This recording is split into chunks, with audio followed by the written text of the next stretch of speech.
Looking extremely hard, I've said this before, for the truth, which I've mentioned before, that's going to set us all free. Where are your thoughts centered now when not on your immediate considerations for daily survival? I suppose many of you can't help but wonder, what's your purpose? Why are you here? And of course, you turn to organized religion to try to get answers to these questions and others. What does that do for you? Does it give you a sense of community? Maybe. Does it give you a sense of belonging to something much larger than you are?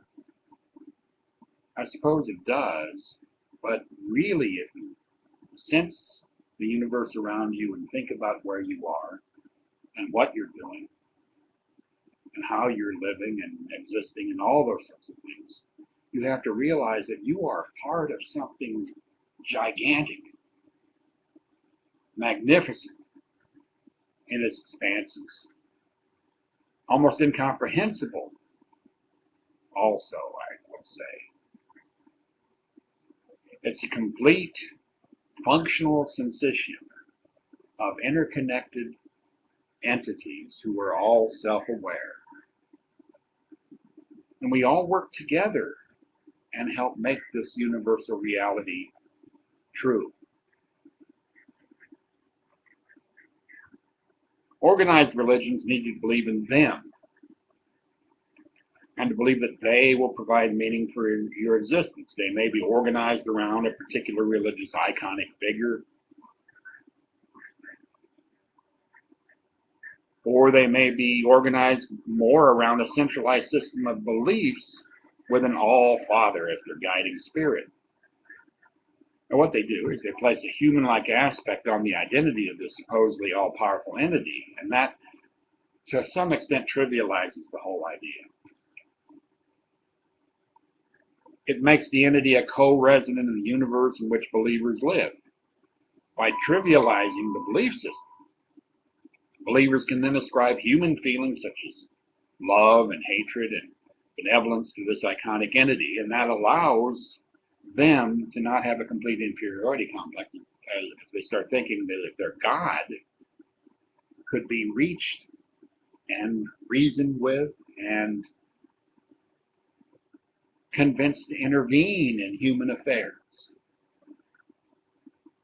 To some individuals, confused though they may be, the idea of a vengeful, angry, smiting, yet loving, unreachable God seems to carry with it more hope than the idea of a vast, cold, unimpeachable, and basically unreachable entity, which constitutes everything but operates outside of any sort of social order of hierarchical organization. It's much more reassuring to think, at least for many people, that there's a place in the universe above us called heaven, or its equivalent, where we can be forever rewarded for living a good life and be reunited with all of our loved ones who have passed. And then there's also a place where those persons who have wronged us in our lives and wronged others that we care about will spend eternity suffering the fires of hell and a lonely desolation of spirit. It's also easy to blame an evil entity who influences us to commit less than honorable acts, such as Satan, or Shaitan, or whatever you want to call it, or the devil, than to accept responsibility for our own ungenerous, hurtful, or selfish actions. It's more satisfying to say the devil from hell, the enemy of our God, made me do it, than to admit the fault is within us. After all, if Satan can directly contend with God, how can we be blamed for occasionally succumbing to Satan's evil influence, to the devil's evil influence? How can we be blamed? And we don't have to accept responsibility for our own lack of decency.